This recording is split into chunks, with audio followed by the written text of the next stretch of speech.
Hello and welcome to another episode of the Corner 3 here on Pittsburgh Sports Live. We are in the Beaver County Auto studios and kind of a new cast of characters today. Joining me once again is Mike Asti. I'm not really new to these people, no. Yeah, they're probably too much of me. They know you fairly well, but an entirely new guest of WPTS Radio, ESPN Cleveland, Sebastian Curtin joining us. Knows a lot about Pitt basketball. He's a Pitt student as well, so he's going to give us some good insight on the Pitt basketball team, which is actually where we start things off here today. This Saturday, it is the Backyard Brawl, second year in a row in this kind of renewal of this basketball rivalry from the old Big East. The Pitt Panthers taking on the West Virginia Mountaineers in Morgantown on Saturday. That is a noon tip-off. And, well, the Panthers, they're coming off a loss, actually recording this on Wednesday, so last night on Tuesday against Niagara, a 1-point loss in that game. Was it 71-70? 71-70, yeah. I believe. Sebastian, you were on the call, actually, for WPTS Radio, the Pitt student radio station, and kind of give us your thoughts of how that game played out, because the Panthers were favored by about 15 points or so going in there. Kind of a letdown for them, or not kind of, but a legitimate letdown for the team in this game. Just your thoughts of that performance. Yeah, starting off real sluggish, and I mentioned to you early in the game, I think with just under 18 minutes, Cale decided to put 4 new guys in because they were scoreless. And, Niagara threw a lot of things at them. And eventually, they got the offense working just a little bit in the first half and built a 31-24 lead. I'm thinking, okay, this is where they're going to start, picking it up, getting the lead. And then Niagara just bounced right back, hit a couple threes where they shot well behind the arc. It was Monday night, actually. But they got into the big guy, Dominic Robb, who's actually a Pittsburgh native, and was excited to play there. Tried to play there out of high school.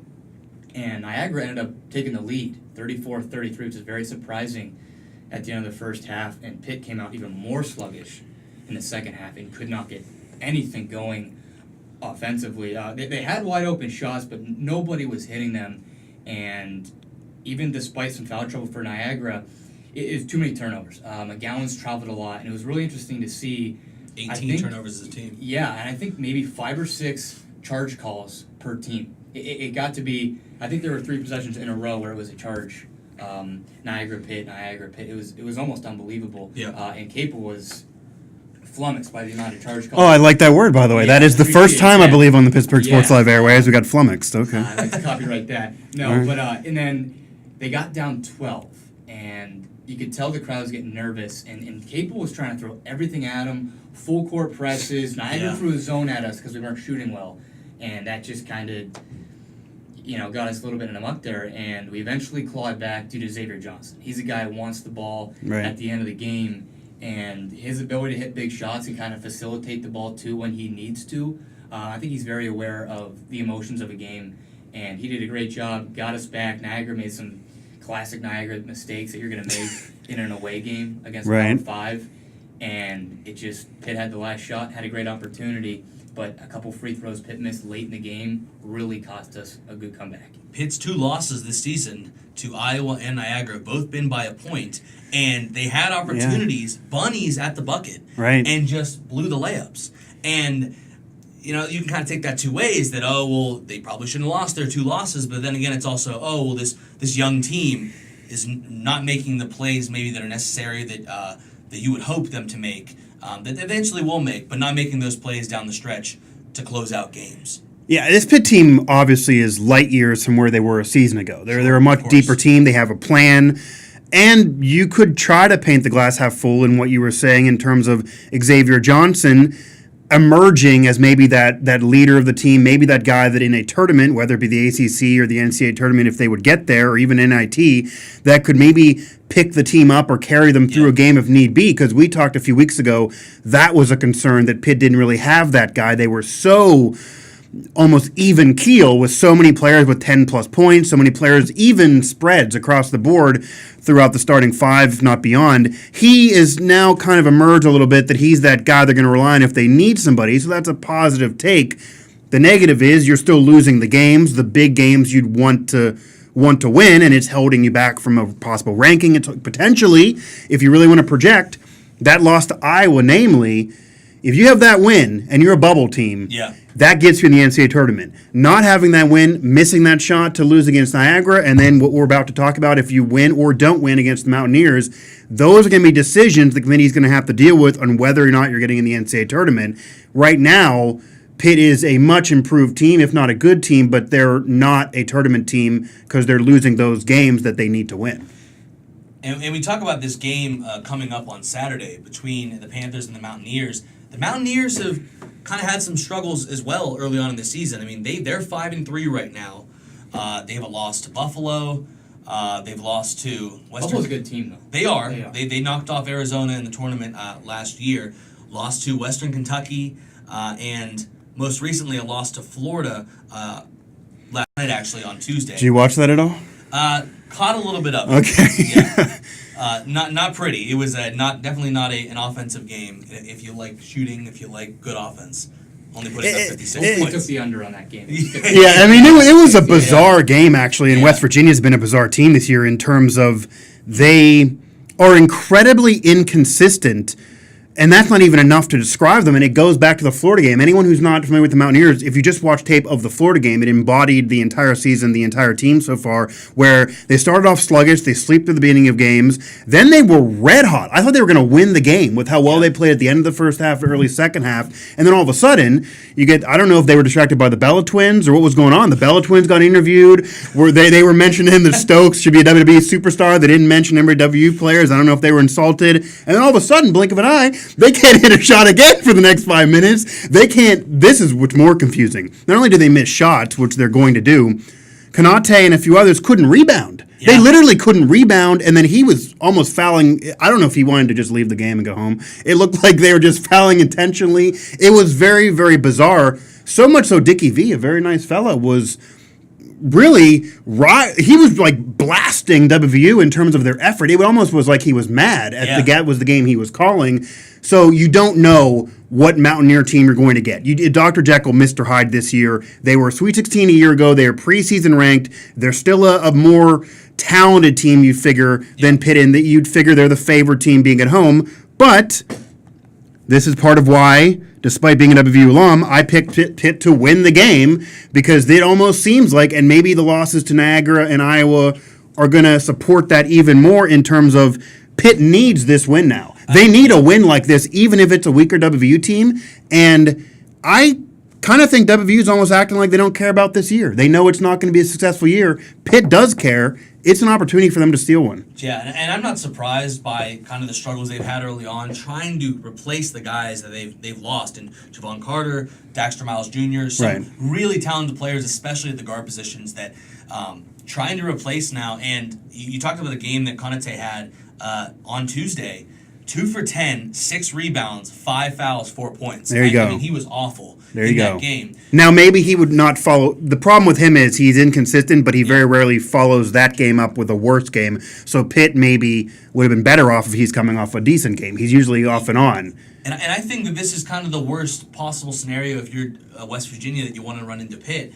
Pitt, with those 2 only losses of the season coming by a point apiece, and coming off the really embarrassing kind of 16-point swing of a loss when you're favored by 15 against Niagara, they have confidence in themselves. They know they can play with the big boys. Right. And West Virginia looking kind of weak, kind of stumbling into this game. Yeah. Pitt coming off this loss. I mean, I think this is going to be a really highly contested game, a really fun game, honestly. And when we look at last year, a team that didn't win a game in the ACC competed for pretty much three quarters of the game against West Virginia. Yeah, they played well. Right. They had actually a pretty good performance, but I think this game is going to be much closer and much more tightly contested than people think. And I basically said the same thing last week about. Are you going to go on the limb that I went on? Or are you going to go? I was on West Virginia Airways. I've been on Pittsburgh Airways. I'm dropping bombs about picking Pitt to win. I talked about the City game last week when we previewed that being more contested than people thought. That game and it was. It was contested. It was contested early, but Pitt ended up pulling away late. I think this is going to be a lot of fun. It's going to be tightly contested, and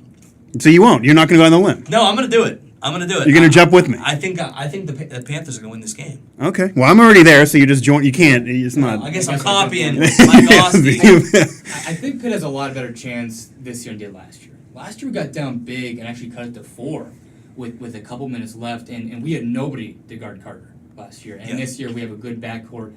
The only thing I'm worried about Pitt is what do we do with the WVU size? I believe in the Niagara game, granted they were smaller, but we struggled with Dominic Robb, and Chibuka had a couple just off his hands rebounds. Right. It just, you can't have those type of possessions, and yet there's opportunities because so many offensive rebounds Niagara had. And it's just been interesting because I'll just say Tony was actually the center at one point.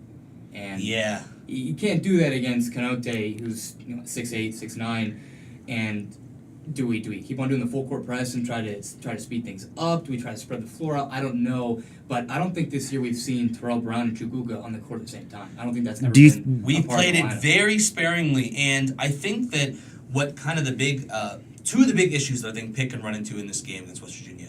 One is Konate. He's obviously one of the best shot blockers in college basketball. When his head's in the game. When he's in the I game. mean, if and he you gives said- the Tuesday effort, it's Of course. very bizarre. He's But- very inconsistent. It's not even just Tuesday. I've been watching him for years. It's But you said that he's really usually bounces back, Usually and bounces I back. would imagine Huggins sat him in a room and maybe strongly encouraged the bouncing back. It is a rivalry game too, and that Right. gets guys on another level at times. And this year's home for West Virginia, which I mean, you- changed some things.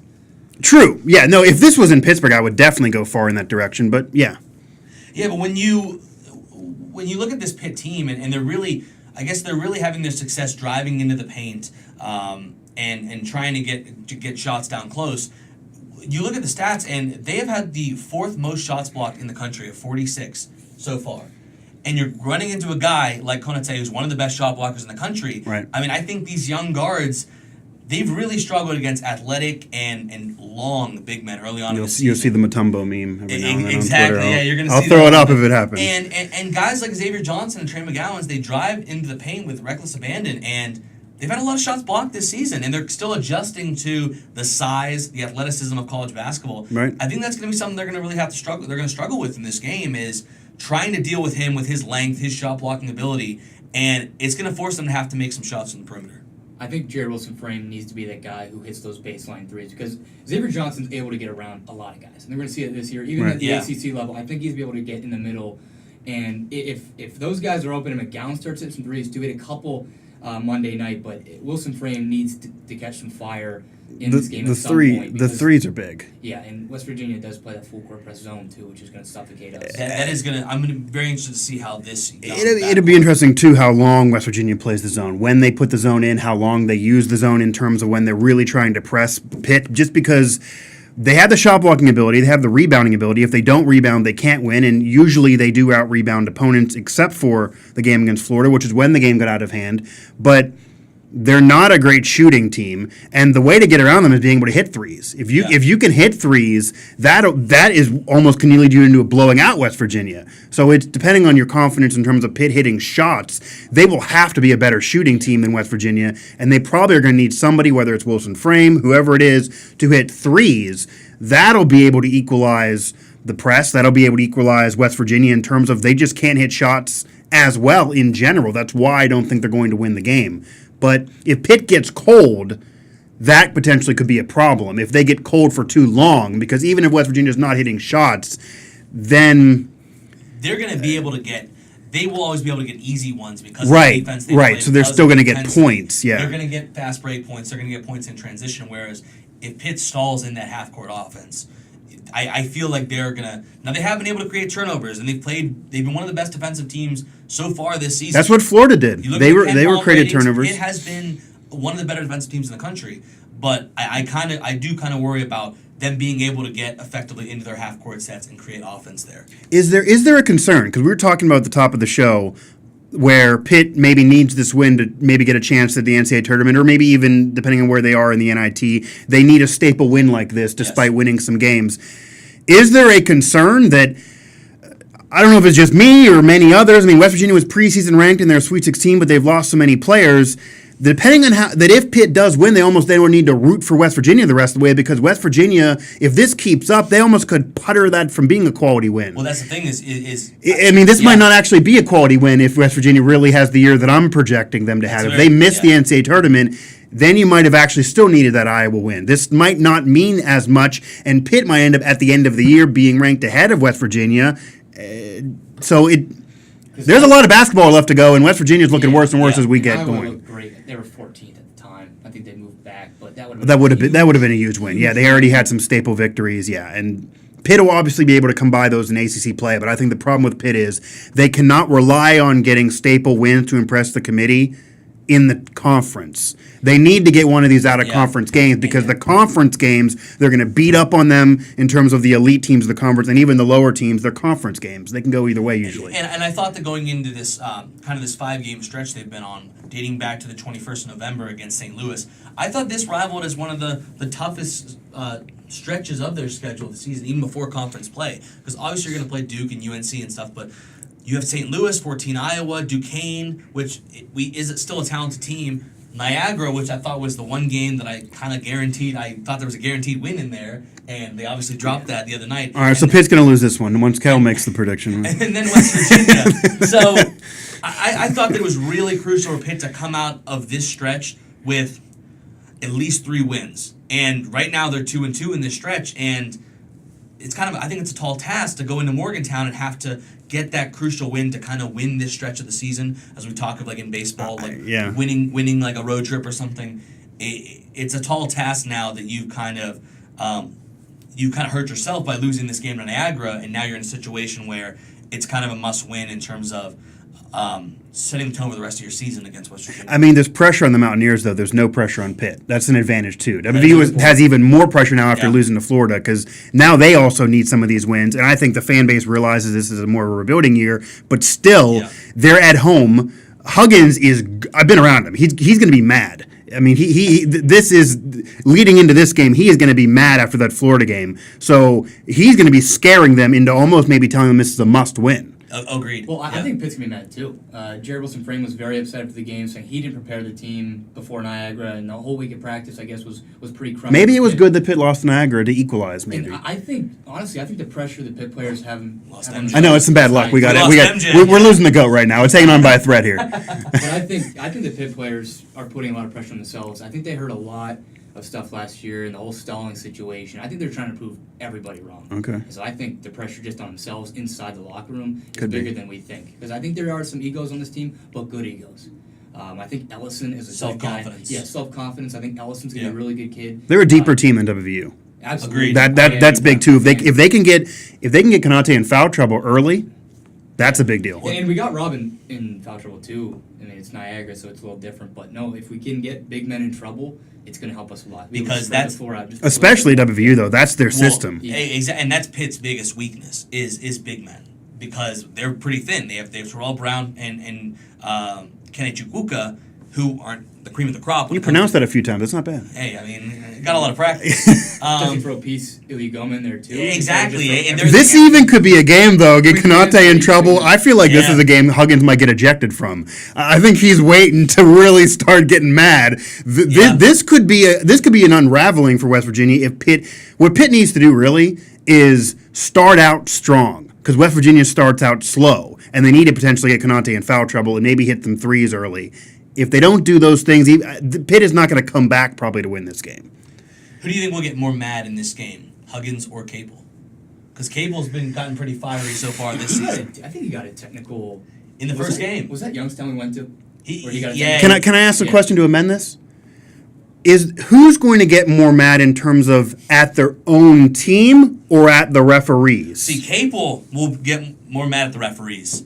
Huggins is going to get more mad at his own team. Agreed, yeah. He's going to get angry at his own team, but he's weirdly stayed away from the referees even on national TV. That's why I think maybe he's boiling over, because he's going to let it out at some point. It's going to be a strange kind of conflicting styles there. At this point, what's not? Why not? Yeah, absolutely. Yes, go ahead. Absolutely. I feel like there is no reason why. I was actually disappointed.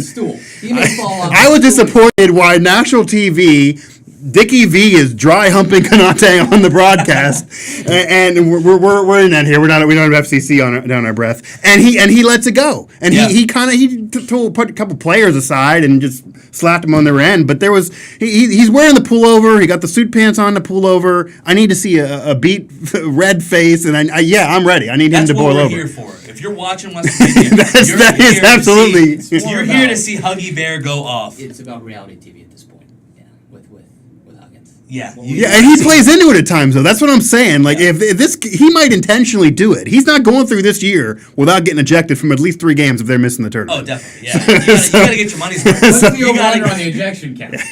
What's the prop bet for that?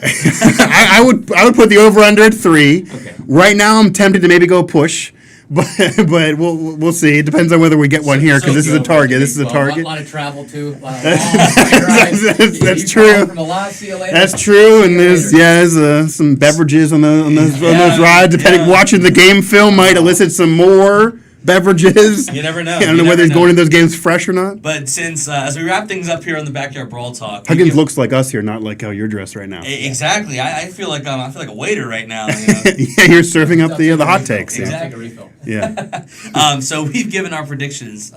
What's your prediction for the game this Saturday? I think Pitt loses in a devastating 3-point loss.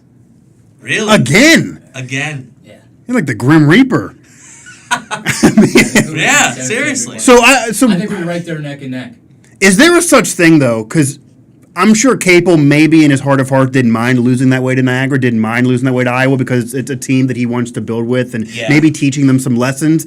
But I feel like doing that again. I mean, there might be something to say now that if that happens again, especially to now a weaker team, even though it's a rival and it's close quarters and it's another staple win that you would miss, is that then going to be another conversation on another show that Pitt got to stop that trend? That's then a problem. That Pitt can't close. Yeah, that if that happens again? Some of it to me is just due to youth. These guys just are inexperienced, and this is a bigger game than they think. I think personally, I think Xavier Johnson's very confident in himself and his play. But Capel's not just going to ride that excuse all year. You got to try to fix it somehow. He's not. But I mean, last year West Virginia had more fans than the Pete. And they had to eat you know what, Pitt, chant going. Yeah. And I think it was because Wilson Frame remembers that, but some of these guys don't. Last year, some people thought WVU was a Final Four team. I mean, they arguably underachieved with how great that roster is, and everyone knew what Pitt was. I will admit here that I had them in my Final Four. Last year? Yeah, I did. Okay. So you know how my bracket went, obviously. But it'll clearly. I think it'll be a great game on Saturday, and definitely excited to watch it. I think it'll be a good time. I will be tuned in, and I'm Huggins. Focus solely on Huggy Bear. I want it. You know the camera's going there. WVU drops down 5 in that second half. Mm-hmm. Yeah. Right there. That's where the camera's going. Have the handkerchief going. Absolutely. But moving on, we want to discuss some NBA stuff now. Now, the NBA season is about 20 or so games in for each team, and it's kind of a perfect time now to kind of look at who's the early leaders for some of these early season awards. And we're talking about maybe the Rookie of the Year, Most Improved, Defensive Player of the Year, and then MVP. And we're just looking at guys who have made an impression so far and who we think are guys that have really showed out in these categories and guys that we think are going to maybe keep this thing going until the end of the season and could be the award winners by the end of the year. Going to start off with an easy one. I think there's one clear-cut favorite for this award right now, and it's kind of the favorite that everyone had before the season started. That's Rookie of the Year. I think it's got to be Luka Doncic. Going down to Dallas, yeah. Luka has been, I think, as good as advertised early on in this season. Better than I expected. I mean, honestly, and I maybe he's in a perfect spot for that success. And I did expect Luka to come in and kind of be acclimated to the game better than any of the other rookies, and the reason for that being the guy was the MVP of the second best basketball league in the world last year, right? Of the Spanish league. So I kind of expected him to kind of seamlessly transition in and have some success early on, but I didn't think I expected him to be this good early on. He's averaging 18.6 points, 6.6 rebounds, about 4 assists a game. Yeah. Shooting 44% from the field, just under 39% from 3. I mean, he has been as good as advertised, and he's also made the highlight plays too. Yeah. Which I think is when you're talking about who's going to win these awards, it's who's going to leave that lasting impact. He's put on a show on a nightly basis with his passing, with his ball fakes. I mean, he had a filthy one the other night where he had a fake pass around somebody and just laid it right up, and the guy went the other direction. I mean, he is a feel for the game that I think none of the other rookies have early on. Great court vision. I think he's actually one of the leaders in pull-up shots per game. It's like 7 pull-up shots per game. He had a huge one the other night with a dagger 3. Yeah. So he's very very aware on the court in terms of finding guys too, which is huge. And he has a great mentor there in Dirk, who's done the same thing from the European style coming over to the NBA. Yeah. They're allowing him to really take the reins of this team with Dirk missing games and this really now being the Doncic show. He's getting the keys to this Cadillac, or maybe it's a Honda right now. But he is in terms of efficiency, he's been the most efficient rookie. Maybe he even, honestly, to be fair, maybe he has a built-in advantage because he's not really the quintessential rookie. He's almost a pro coming in as a rookie. He already was MVP of a professional league. He's not really the quintessential rookie. So maybe that's part of his advantage in terms of court vision. It's a different game a little bit, but he's a more intelligent player. And he, unlike, say, unlike say Apier and a few others, he's not relying on athleticism as much. Yeah, he is playing high IQ basketball. He just relies on skill, on his skill level, the feel for the game that he has. Right. A lot of these other guys don't have yet. You know, like you say, he's basically a pro. He wasn't taken out. Well, we're not getting into this whole Ben Simmons, no, I don't is he a rookie or not debate. It's his first year in the NBA. It is his first year. Okay. Yeah, I don't want to hear any of the argument of, because this is said sometimes where, he already had a year of learning how to order dinner and go out with his friends and learn and how to work money. And I did make that take. I have made that take before. I mean, that's a take that exists. But I mean, in terms of the court, if we're going to actually do this award on basketball, which not all awards really are done all the time, then yeah. But another guy I do want to mention, Rookie of the Year, is Jaren Jackson Jr. He was the first-round pick of the Grizzlies from Michigan State. He has come in, and he has just been a beast early on. And the Grizzlies actually are one of the top teams in the West, which I don't think anyone expected. No. They were terrible last year, absurd, right? but they did miss Mike Conley and Marc Gasol last year, but they've come back, and they've been fantastic. He was the fourth pick overall, but I'm pretty sure he's leading all rookies in blocks and also steals. As a 6'11" center, he's leading in steals. So he has really been, especially on the defensive end, he has made a really great impact. He's averaging 14 points per game. So Jaren Jackson is a guy that if he continues to just up his play as the year goes on, he could be a guy that could challenge Luka Doncic as well. He could, and it's the two guys that aren't the sexy picks coming into the year in terms of rookies. They didn't get all the hype coming into the year as rookies, and by their ability and how well they're playing, in addition to the others also playing well, just not to that level, this might actually end up being one of the better rookie classes in a while. Yeah, in terms of depth and overall success and all-star appearances and how long they're in the league. Yeah, I would have to agree with that. Another guy is Shai Gilgeous-Alexander. The point guard out of Kentucky that is now with the Clippers, who are also at the top of the Western Conference. Right. He's been great as well. Which makes sense. But the advantage of this award versus the NBA and a few others, they're top of the conference, it's helping them now, but team record does not mean as much for Rookie of the Year. Sure. Even if their teams drop, as long as they're getting the numbers, they're still going to get the shine, whereas for the MVP, that wouldn't be the case. If your team drops, it can be blamed on you. That doesn't usually happen with Rookie of the Year. So next award we want to move on to is kind of the one that's getting a little hard to predict, but there's been a few guys that have really just taken the next step this season. And the first guy I want to mention, I don't know if you guys have other guys as well that you want to mention, but De'Aaron Fox. He's in his second year now out of Kentucky. We knew he was kind of lightning quick coming in. He had a lot of athleticism, a lot of speed, but we weren't really sure how quickly he would put it all together. And De'Aaron Fox is really, I think, he has been fantastic early on in this season in just his second year. And you look at the Kings, sitting right now at another team. They were second to last. That's another team. Yeah, the West is absurd. Like you said, he's getting more assists per game, more points per game. Yeah. He's doing everything he can for this team, and obviously it's working in terms of the record, at least. Yeah, I mean, he's win-loss column. averaging 17 points per game, 7.5 assists, shooting 46% from the field. I mean, he has been a stud for them. And I'm pulling up the standings right now, but I mean, the Kings are a completely different team, and it's weird because I think we talked about this. Still have no faith in them, but yeah. Oh, sure. I mean, I really don't either. I don't think it will hold up.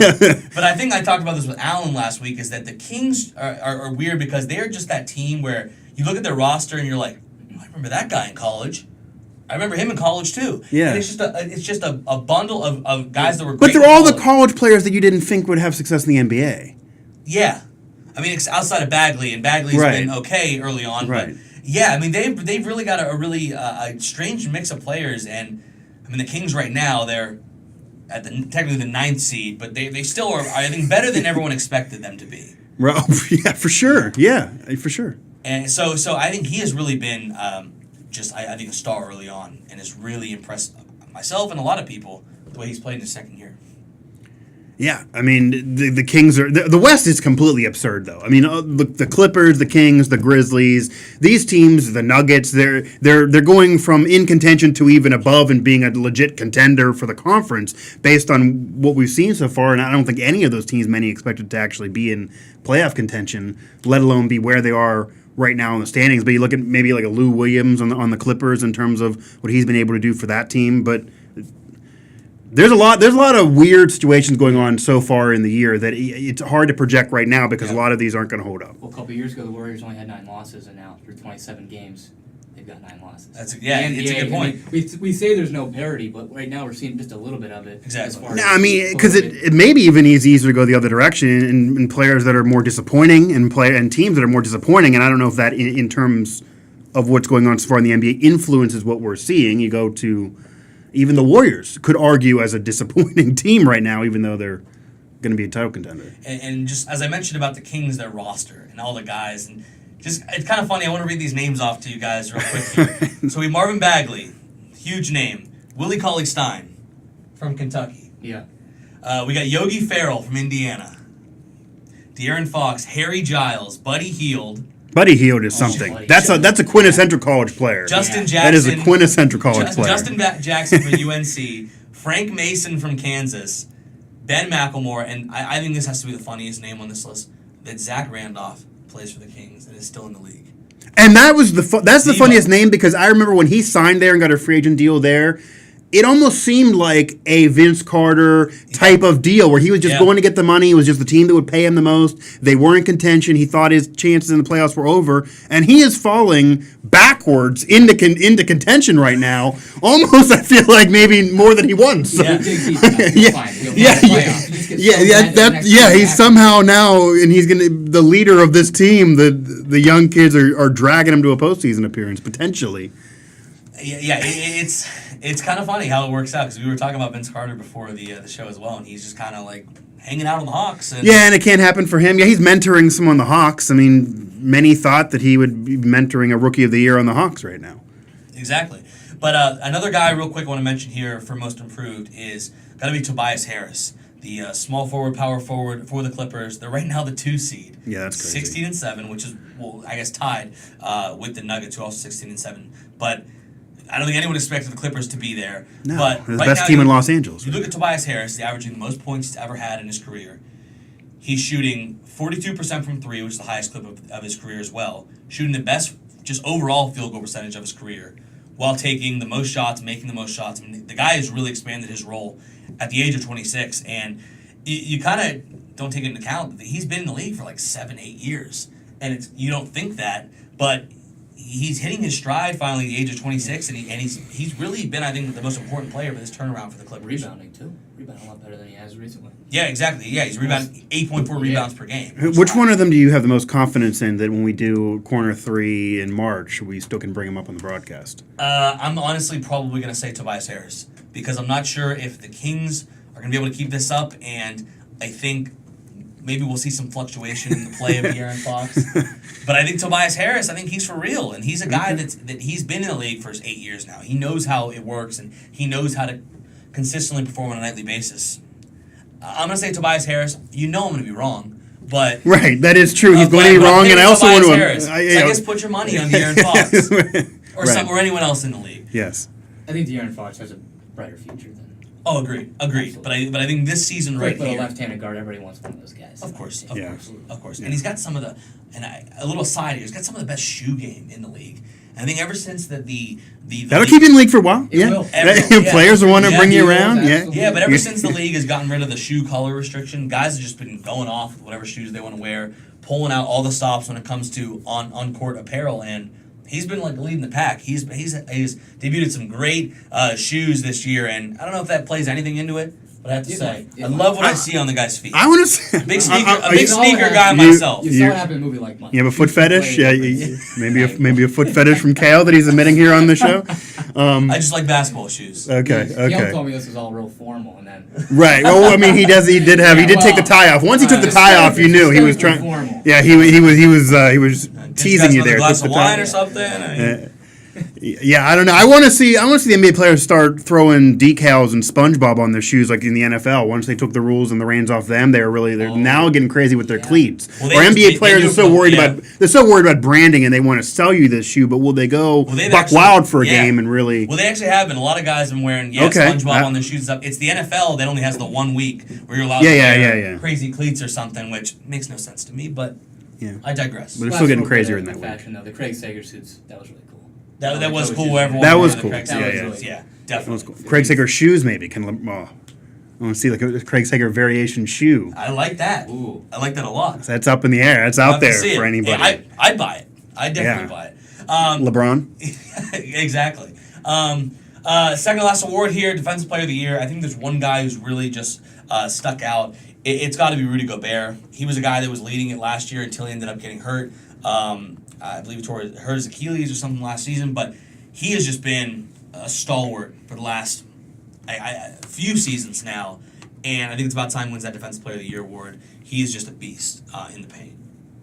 No Draymond Green this year? Too much drama? Well, I don't know if it's drama, but I know that he's missed some time, and okay. We'll see. But you look at Rudy Gobert and the stats he's been putting up so far this season. He's up there as sixth in the league in blocks. He's really just impacting a lot of shots from the opposing team. He's got one of the highest block percentages in the league as well at 5.3. So he's just always creating havoc down low and making things difficult for people. I don't see anyone else really that should win this award outside of Rudy Gobert. Right there with you. Okay. You're banging the drum for him. Yeah. I hope it doesn't get too emotional if he doesn't get the award. Try my best. So who actually wins it, Cale? He doesn't want you to predict him. I mean, honestly, if I'm that off, it's got to be Melo then. I mean, we got to go the complete opposite. Harden or Melo. Casual. Yeah. I did see that. Is Melo officially still on the roster? Because they said they were going to keep him on for a while and they were going to part ways. No, they got rid of him. He's officially off the roster right now? I think so. Because that'd be hilarious if somehow or another they can just throw him back on because they've been struggling. Okay, so he's officially off the roster? Him back. He's here. All right, yeah. Great international player, though. Melo. He is. He's a great Olympic Melo. Olympic Melo, yeah. Olympic Melo's there. Throw a hoodie on your team. Olympic Melo or Hoodie Melo? Olympic Melo, we don't have enough body work from Hoodie Melo, and Hoodie Melo wasn't really allowed to be Hoodie Melo. It was more of a promotional thing. Smaller sample size. I would give him a game, though, if he's going to do the Cale thing where he'll have this random retirement and kind of give in to the fact that he can't play anymore or really be productive. Give him one game, let him put the hoodie on. Whole game. Let him wear the hoodie. And then you have 12-year-olds everywhere playing basketball. I don't know if Melo has the same type of impact that Steph Curry has. I think you'll see a lot of 30-year-olds, wearing hoodies up at the YMCA. Right, that was what the problem we discussed before, that Melo's generation is long gone, where if he does retire, people are going to forget about Hoodie Melo, Olympic Melo, and Denver Melo. Denver Melo's the best Melo. Yeah, I have to agree with that. Syracuse Melo, but... They're all good. Okay, they're all good. Every Melo is great except for the last 2 iterations of Melo we got. I know. Which is the sad part. Yeah. I think we're just going to talk about Melo every week on the show whenever we can fit him in. We probably should. We should. Until he makes a decision on what's going on, I'm going to get Melo's name out there. You got. I'm going to keep Melo alive. I'm keeping Melo alive. Don't forget this. You get the jersey? Who has anyone out there with a Melo Hawks jersey? He did. That is a jersey. That's the next jersey. Maybe that jersey will stay up on the wall. Maybe that jersey will stay on the wall. Yeah, we'll put it up. Yeah, Vince Carter, Melo's. Who's the better Hawk all time? But last thing I want to touch on here, and it's obviously the granddaddy of them all, the biggest award, and that is MVP. And for me, there's one guy who's really stood out this season so far. He was a guy that was a really trendy pick going into the year.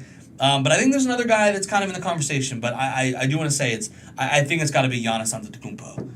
I mean, he has been just a stud all year. Yeah. He's got triple doubles, a game of 36, 11, and 8 recently over the last week or so. I mean, and we talked about, could this guy have success in the league without a consistent outside jumper? Well, I think the answer is yes, because it doesn't matter how you defend him. He's going to get to the rim on you. He's going to rebound. He's going to create for others. He's going to block shots. Yeah. There's no way. I don't think there's anything this guy can't do besides shoot a 3-point jumper. And maybe not 3 points coming, but that jumper's going to come. Agreed. And he's improved. He's improved He's it. a young guy. He's improved it, but he's been able to do so much. I mean, it's not here for Ben Simmons yet, but Well, he doesn't know what hand to shoot with either. That's true. That's true. He's a little distracted as well.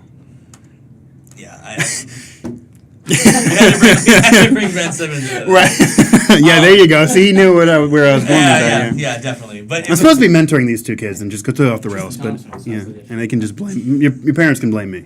but you look at Giannis' stats, and he's averaging 27.6 points per game. He's averaging double-digit rebounds, 6 assists a game, a block, a steal. Yeah, I didn't even get to why I think he can win the MVP. Yeah. And why is that? The team is actually playing well. The team is. It's not fair that the team's record is part of this, but in reality, it is. A team that's outside the playoffs, unless you have an Oscar Robertson type of season, and even then with a triple-double, you're not going to probably win an MVP award. Russ had to get his team into the postseason with a triple-double to get that award. If his team was out of the playoffs, that might have went to Harden, especially if somebody's close and nipping at your heels. Yeah. It's a more wide-open field right now, but this, for Giannis, the Greek Freak, this almost, for needs of comparison, this feels like the LeBron 2007, where he doesn't have that much around him still. It's a similar cast of characters, but he's willing it. Yeah. He's improved his game so much. He realized he needs to make his teammates better and kind of needs to carry the load in order for this team to win. He's not going to be able to do it for the rest of his career, but for this individual season, he's taken this on his back, and if he can get them into the postseason, especially a top 5 seed, while playing so well, knowing he doesn't have the roster around him that all the other candidates are going to have, that's a big advantage to him, as long as they're a contender and don't drop out of the race. But if by them winning, with him being the only all-star there, and kind of carrying the load while he's improving himself, I think now he's the leading candidate because of that. Yeah, definitely. People forget they should have played the Cavs last year, probably in the Eastern Conference Finals. They took the Celtics to 7. People they did. Forget about that. Yeah, but Giannis got locked down by Al Horford, and remains to be seen if that will happen again. Yeah. But guys, any other guys that are really standing out as potential MVP candidates? I mean, there's always LeBron. Yeah, but it kind of remains to be seen what that. I think it all depends on what the record of the Lakers. Yeah, his team may hold him back. It might be the opposite because there's only been one guy on a team that's won under 55 games to won an MVP, and it was Russ, and it's because he averaged a double. So if this team ends up winning 49, 48 games, I don't think there's any way LeBron wins the award, even though we all know LeBron's the best player in the world. Unless LA does something weird with the trade deadline, which I don't think they're going to do. I think they're going to wait. And I think there was any type of moves. There was another guy early on in the season that was another trendy pick, and arguably is probably a top 3 player in the league, and Anthony Davis. But you look at the Pelicans right now; they're 12-13, and there's no way the Pelicans are going to have. He's doing the same Greek Freak thing, except he's doing it without a contender. He's doing it with less All Stars than a year ago because Rondo's gone, but and Boogie's gone, but they're not a contender, so that's going to hurt him. Unlike say what the Greek Freak's doing with Milwaukee.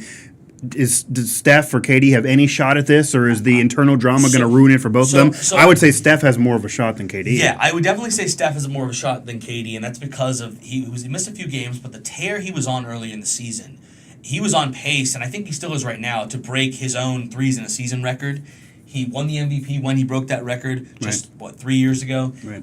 So if he continues on that pace, doesn't miss any more significant time, and I mean... It's a worse Warriors team. Maybe that helps him. You're right. And the other thing, too, is we talked about with Luka Doncic, you need to have those signature moments. You need to have those Kodak moments. I'm not too young to know what that means. Kodak moments, Those Kodak moments where you can say, okay, that's when he made his mark as the MVP. Yeah. He had that half-court buzzer beater against the Thunder in his last MVP season, which was kind of that standout moment. He's had a few of those already this season where he's just, hitting half-court shots. He's had a 50-point game already. I mean, he's got those marquee moments, and he's only 20 games in and the season. Draymond's going to pass him the ball for those shots more often. Exactly. When he's on the court. So that might help him out a little bit, yeah. That whole scenario was insane with Draymond and KD. Well, if you want to hear about it, we Corner 3 a couple weeks ago. It's on Pittsburgh Sports Live. Yeah, Cale and I discussed it. Maybe you can actually check out an episode. Check out an episode. You'll hear our analysis. But while you're there, make sure to also subscribe to Pittsburgh Sports Live as well. Helps us out a lot. Helps us keep this thing running. And guys, any final thoughts here? No final thoughts at all. You don't have any No final hot take? Yeah. Not right now. You can go ahead first. I'll I don't know if I have a hot take. I'm just going to repeat myself. West Virginia has been incredibly inconsistent, and I got flack for this on both sides, actually. It's weird. There are Pitt fans that don't want this prediction. There are Pitt fans that seemingly... We like to be... Or Pitt fans like to be the underdog. Yeah, I actually have found a way. I have angered both... I'm the heel of both fan bases currently, based on this prediction, if that is even possible. You're the master heel. Apparently. But, yeah, but I'm just keeping it real. West Virginia has been incredibly inconsistent, and maybe this is more of me being down on them than even being up on Pitt, because Pitt is coming off the Niagara loss, the Iowa loss, and I did make this several weeks ago when Pitt was coming off victories. But I would be almost surprised at this point if West Virginia won that game. I know they're home, but how they're coming into that game and how the season's unraveling, if it's not this year, it's almost guaranteedly next year, but this is really when Pitt got to take advantage. This is when you take advantage, because West Virginia's getting their recruits in there. They're going to be better as the years go by. This is really when you take advantage and you really build the program, and they're having the advantage of doing it where they're building themselves up with West Virginia struggling, and even the conference not as deep as in the past, because even though Duke and North Carolina are both title contenders, maybe a hot take is the Big Ten's the better conference. Yeah. That's not universally said by everybody. I just think the 2 seasons Pitts came off of, I think we're expecting so much now with Capel in his first year and these new young guys. It might be unreasonable. And to me, that's why I picked Pitt to lose. I just think we're just jumping the gun just a little bit on Pitt. I think we need a whole season out of them to figure out, because I think they're going to learn a lot of lessons and lose by a lot in the ACC. But I do expect Xavier Johnson, I think, to have 20-plus points in a loss in this game. I think we're going to see a lot out of him in these bigger games. There's not too many guys on the team that want the ball too late, besides him and Wilson Frame, because Ellison kind of shrunk, and so did McGowan's late in that game as far as on the offensive end. But you need to have those guys who are willing to take the Oh, final Xavier, shot. And he's been the guy now. Does Melo play again? No. We already got Cale. I've already said no. Melo's announcing retirement on Twitter. I think he's out. Yeah. I think he almost should be out in terms of if he really wants to be a productive force on a contending team, because we saw the Rockets be a worse fit than even the Thunder were, and now he's trying to fit in, but he just doesn't seemingly anyway. But I don't think he's going to be convinced. I think the problem is going to be that the younger millennial generation is going to forget about him. He's relatively sensitive. He sees all these jokes on social media, and I don't think it's going to happen. I think he's somehow going to find his way back, hopefully on a contender and not on the Heat somewhere where they're just giving him a paycheck. But I just can't see him being convinced. I think he wants some more time in the shine just out of his ego. I think my final little prediction here before we wrap things up here on the corner 3 is that Melo will announce his retirement, but he will announce it in some stupid way that gets him roasted by the internet one last time. Like, he'll have some, like, Jordan commercial. He'll be like... Probably a commercial, yeah. Yeah, like something like that where he's like signing It's going to be off. on Twitter. Is he going to do a Players Tribune article, or is it going to be on Twitter? See, I don't think Melo would go Players Tribune article. I think he would do something like put out a video on, like, his own YouTube channel or something. Any chance of the Lakers, if they keep this up, any chance they throw him a bone? No. Second half of the way. year. See, I think the commercial's different. I think it's him and Boeheim driving off into the sunset. Does Boeheim retire now? They can't even spell his son's name right. Melo's gone. Maybe Boeheim's like, I have coached half a century, and I'm waiting for Melo. Boeheim's on the fence, I think, for last. All right, well, there's been a lot of scolding takes to wrap up the show here. Sebastian, thank you so much for jumping on and joining us for the first time. Mike Asti, thanks for jumping on again as well. Yeah, I'm sorry. I know you guys are sick of me. You apologize. You made your man crush for Melo known once again. It's out there. It's out there. We thank Beaver County Auto in the Beaver County Auto studios, and this has been another edition of the Corner 3. We'll be back next week, so get tuned for some great basketball action this weekend. This has been the Corner 3 on Pittsburgh Sports Live.